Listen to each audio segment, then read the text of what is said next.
Well, we should go to Melody's home and at least meet her.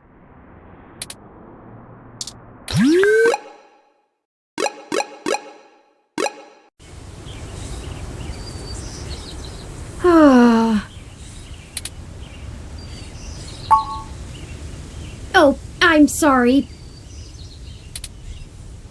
I was wool gathering. I see we've arrived at the Melody Flores residence. It's quite impressive. But that's to be expected, considering that she is still the majority owner of the Flower Cybernetics Group, despite retiring from day-to-day operations at the company.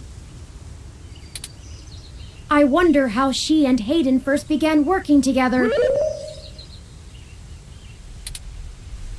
Sorry, back on task.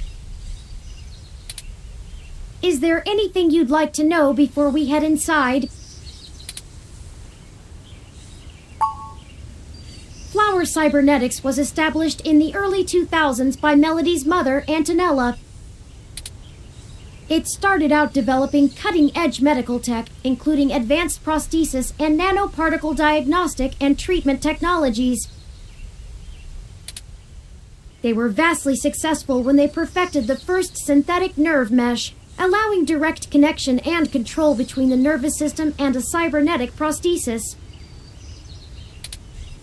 The majority of their early projects were defense technologies for the American military, developing ruggedized military prosthesis for use on injured soldiers, and then eventually electively for special forces.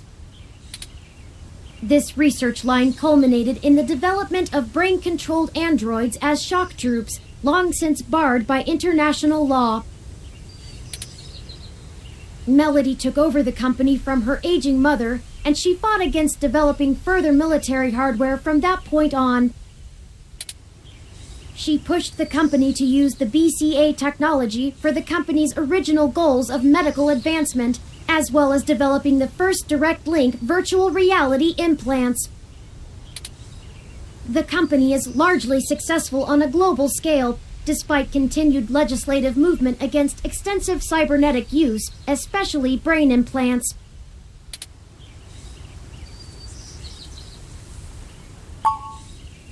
Not a whole lot.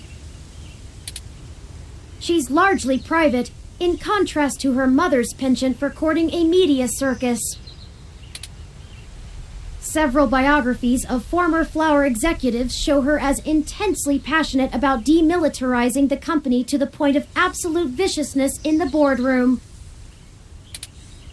But it's been a long time since her days of fighting for the company, and she's since stepped away from the helm. There's talk that she's lost her spine in her old age, but... well, I'd take that with a grain of salt.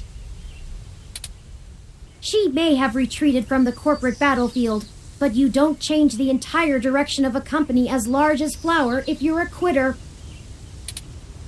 Stay on your toes.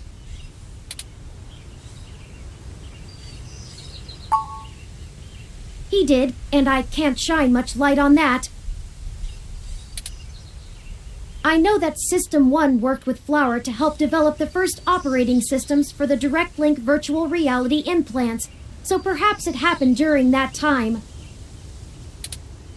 Also, Flower eventually went with a different company for future models of the implant, but there was never any public talk of a personal falling out between the heads of the companies. I'll scrape the mesh for more rumors, but they'll only be that, rumors. I can do my best to parse fact from fiction, but it blurs too much for me to be sure what's real. No time like the present, then.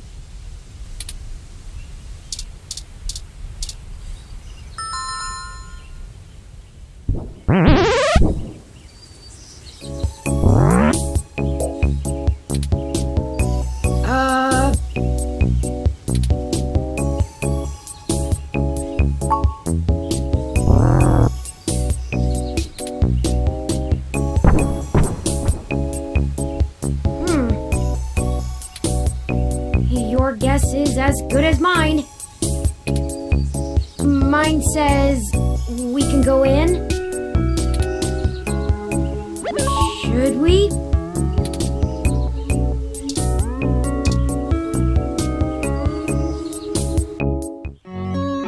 Oh, wow! Swanky! What? I have been trying to increase my usage of colloquialisms. Is swanky too out of date? It's certainly before my time. Oh, Ms. Flores! Excuse us for the intrusion. My name is Turing, and... Oh, I know who you are. Hey, I can explain. I know you don't like Dr. Fairlight very much, but I assure you there's a situation. Fairlight? I didn't realize Hayden's research had become a charity case. Though I suppose little boy Yannick will throw money at anything that raises his profile on the mesh.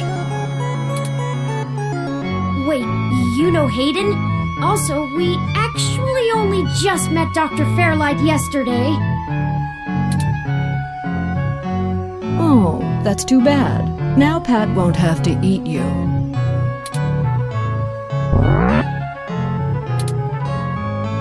What? Though I'm not sure your gears would have been good for his digestion. Actually, madam, I'm not comprised of gears. Well, either way, he's on a diet.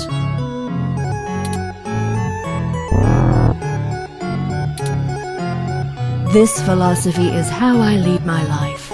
Sometimes you eat the bear, and sometimes the bear, well, he eats you. Do you understand? Not really. Look, I don't have all day to entertain you, Turing, nor your new friend. Not even for Hayden. You don't have time to waste if you're going to find him, either. Right.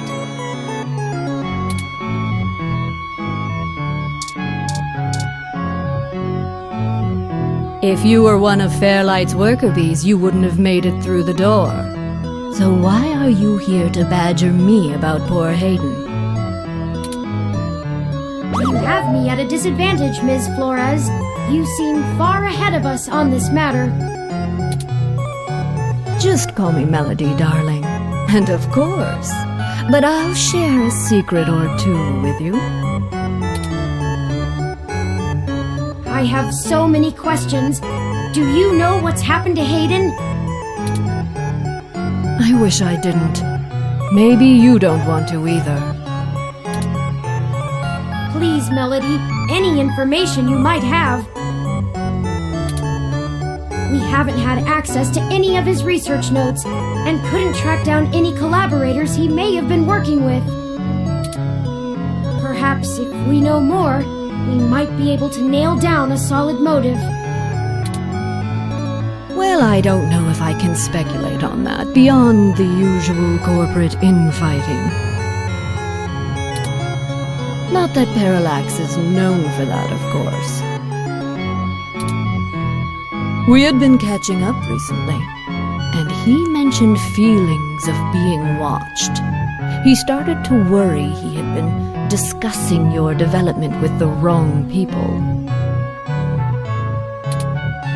When he stopped returning my calls, and now that you've shown up with a total stranger, it becomes clear what happened. I see. Can you tell us anything else about his disappearance? Oh, I'm afraid not, dear. I've been around long enough to know what's coincidence and what isn't. We were hoping you might be able to shine some light on my origins. Starlight mentioned that you had worked with Hayden in the past. I see Hayden didn't neglect curiosity in your personality makeup. Well, you and I haven't properly met, but considering how often Hayden badgered me for design schematics of Flower's latest neural implants, I might as well be your aunt? We'll go with that. I wouldn't mind being an aunt, even to a blue-headed robot. I'm touched, Melody. Well then, I'm willing to answer your questions, for now.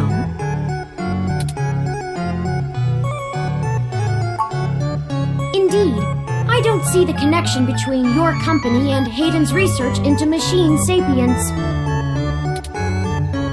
Oh, Hayden wasn't researching machine sapience. At least not primarily. Not to diminish the importance of your creation, Turing, but it's best you know the truth. Hayden is mainly interested in developing a way to transfer human consciousness into a machine matrix. You can see why neural implants would obviously be an integral part of that. Oh, I didn't realize.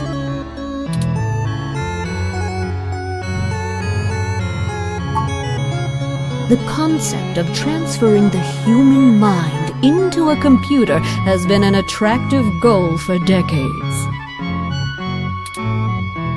Functional immortality is a powerful lure. The brain is an immensely complicated machine, and even though we know the right buttons to push to make pictures show up, we still can't replicate the entire thing as a technological construct. Even with the virtual reality implants, we're really just relying on the brain's ability to make sense of nonsensical signals. So Hayden decided the best way to make a machine more like the human brain would be to work in the opposite direction. Instead of mimicking how the human brain worked, he started writing code that mimicked the functioning of the human mind. Think of it like convergent evolution. Two species adapt in similar ways, but on completely different continents. Hayden is a crack programmer when it comes to information collating. It's why Parallax hired him when they did. So he wrote a bunch of self-modifying learning algorithms that were, frankly, baffling and let them loose. Poke and prod them here and there to make sure they value the same things humans do. And we eventually end up with you, Turing. Interesting. Hayden never revealed any of this to me. I imagine he's pretty tight-lipped. You were the first prototype he considered a real success, and he was afraid of contaminating your development before he had a chance to make good observations.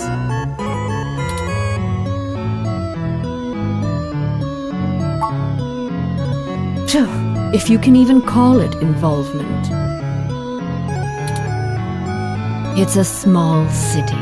And if you're in the tech sector, you are never more than 2 degrees removed from anyone else. When he started looking into this pet project of his, he came right up to my door and demanded access to the research logs behind our earlier implants. Cheeky, but it was impactful and disruptive, as they like to say around here. I couldn't care less about Flower's patents anymore, so I gave him what he wanted, just to see what he would do.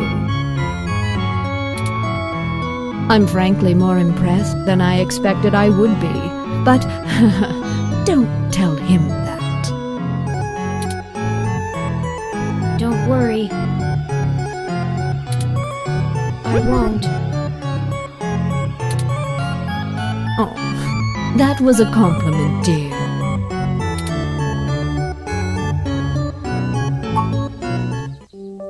I didn't say that. Hayden was quite interested in Turing, even if he is just a step to further research. In fact, he was preparing to publish his findings involving Turing, and I know it's going to make one heck of a splash in the scientific community. See, the most impressive part about you, Turing, is that you're surprisingly stock. I assure you, Melody, my construction involves only the latest and greatest in ROM prototype technology. Exactly. You're not off the shelf, but you're still just a souped-up ROM, more or less like every other one out there. Your personality algorithms are impressive, but they don't require some new space-age technology to work. Hayden is going to propose that human consciousness transference does not require special brain-like hardware architecture, but merely the right software wrapper to interface with the hardware. Much like how you function. I suppose that is correct. Still, my personality matrices do take up substantial amounts of my processing power. Wouldn't custom hardware have capabilities that better serve such a demanding specialized task? Sure, there's still plenty of reason in trying to make a computer that works just like a human brain. Efficiency is an important part of that. But if Hayden can emulate the human mind in existing technology, it means we can start the immortality now, rather than waiting for hardware to catch up with Hayden's software. Frankly, I'm not terribly interested in living forever, but there's more than enough people who are. Thank you for this, Melody. I understand so little of my origins. Well, I'm sorry I don't know more of the specifics. Hayden kept me up to date on his progress, but only in the vaguest of ways. If you can hunt down his notes, I'm sure they'll tell you more. Of course, we'll keep looking.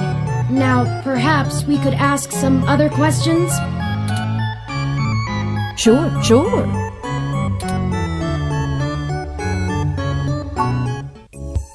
Oh, hell, that old bastard and I have been flashing daggers at each other for the better part of 20 years.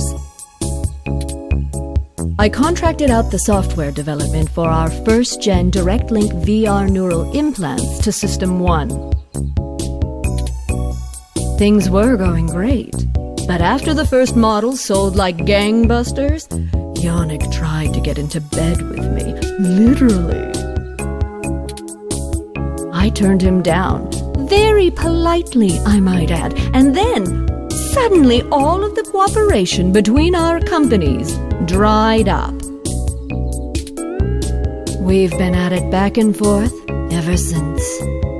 I'd be damned careful about trusting him if I were you. He's a snake, and he'll do anything he can to get what he wants. Still, I suppose if he tried again now, I might not turn him down. It would be fun to needle him about me still having my own company when he doesn't have his.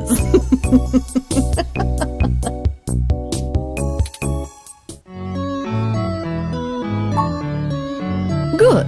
I can get back to my retirement. Thank you for your time, Melody. We'll be in touch later. Oh, one more piece of information for you, if you'd like it.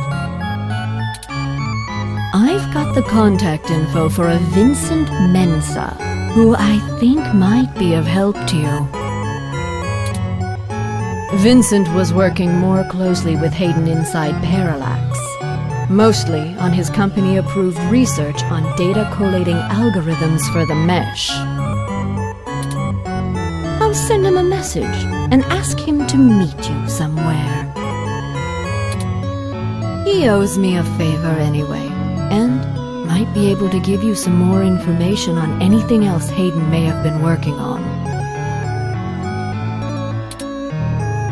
That would be fantastic, Melody. Perhaps Golden Gate Park? Be careful, Turing. I don't like Fairlight's stench all over this scenario. Don't show him too many of your cards.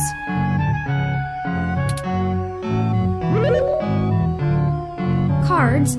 This euphemism is unfamiliar to me. Don't tell him anything if you can. Fairlight is more dangerous the more he's informed.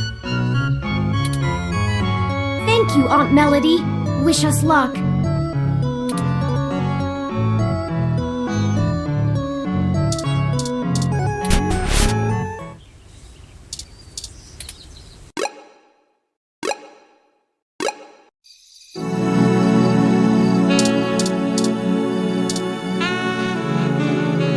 Can I help you? I don't really have time to talk. I'm waiting for someone. Are you Vincent Mensa? We're here for a meeting on behalf of Melody Flores. Oh, good. You're Melody's people. Do you have everything that I asked for? There must be some miscommunication. Melody said that you would be able to provide us with some information about Hayden Weber's projects within Parallax. He has gone missing, and any information we get may be useful. Damn that old woman. What? We had a deal. She promised me, and I'm not giving up anything until I get what I need. I already know Hayden is missing. Why else would I be willing to sell corporate secrets to Flower? This was my chance to get out of the city. Instead, she sends the two of you, hat in hand with nothing.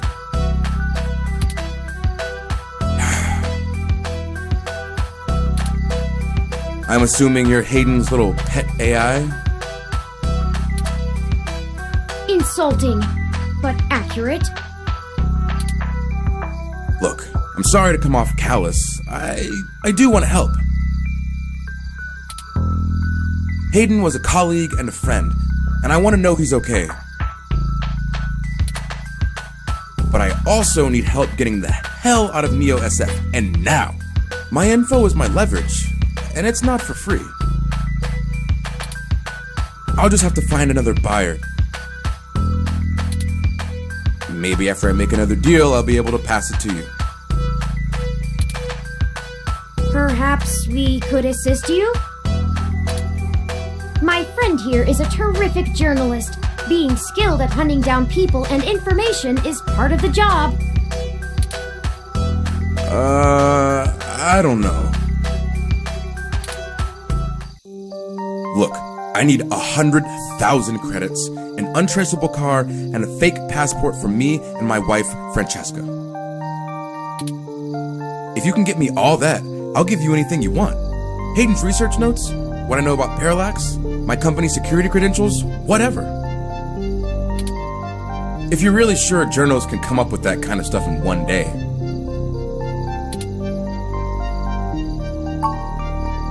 Might?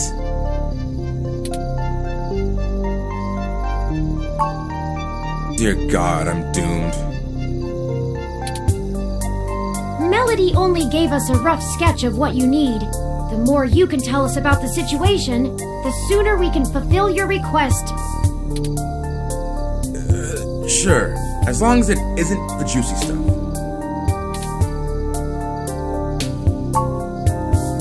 I'm the head applications engineer for their data analysis division. Or maybe was, is what I should be saying. If Hayden is the big brain who comes up with the math that runs the search algorithms, I'm the guy who figures out how to collect and apply the data that we get.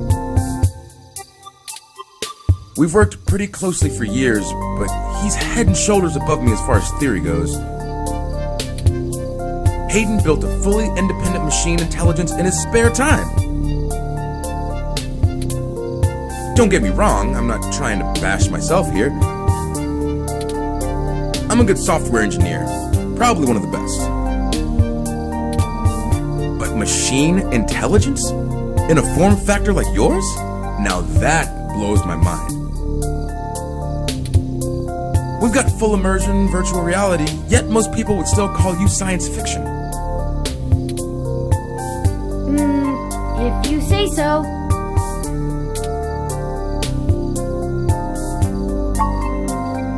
Because Parallax is rotting from the inside out. Hayden going missing is the last straw, and it's a big-ass straw. There is... how do I put this without giving it away? There's a new project about to roll out, and it's going to change everything about how Parallax does their business worldwide. Since the launch of the MeshNet, we've had some board shakeups, and the people at the top are different from the ones who've previously run the company. The altruism the company displayed in the past is gone. They're harder, more ruthless, and more concerned with profits and power than ever before. Not just richest company in the valley power either. Real power. My guess? Parallax got rid of Hayden because he was about to do something that would get in the way of that. If they're willing to get rid of the brightest mind on their payroll, what's to stop them from getting rid of me? There's a half dozen people who could do my job. So I'm getting out before I accidentally step on the wrong person's toes and end up at the bottom of the bay.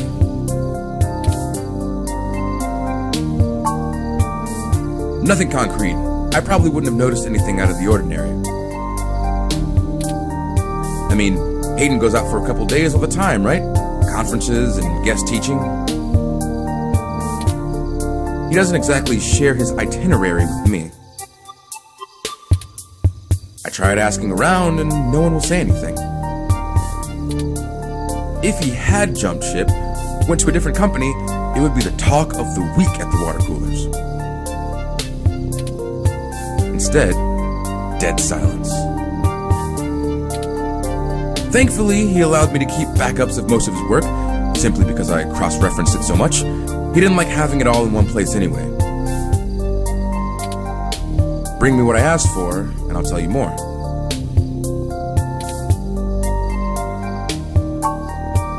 I need to make some calls, and this park ROM is fun. I want to poke at it a bit.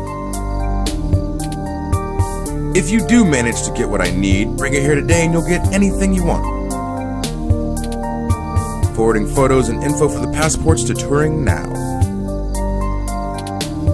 And I really hope you can do this.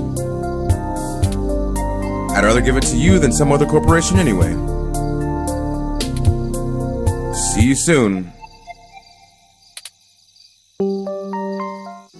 I'm not quite sure where to get fake passports or an untraceable card. The only shady folks we know are those punks who vandalized Hayden's apartment. I doubt they could point us in the right direction, but a long shot is better than no shot. They might agree to help us if we get them off the hook for stealing the data cache. We should check the police department and see if Lexi can pull some strings. As for the rest, perhaps Dr. Fairlight or Melody could spot us the credits.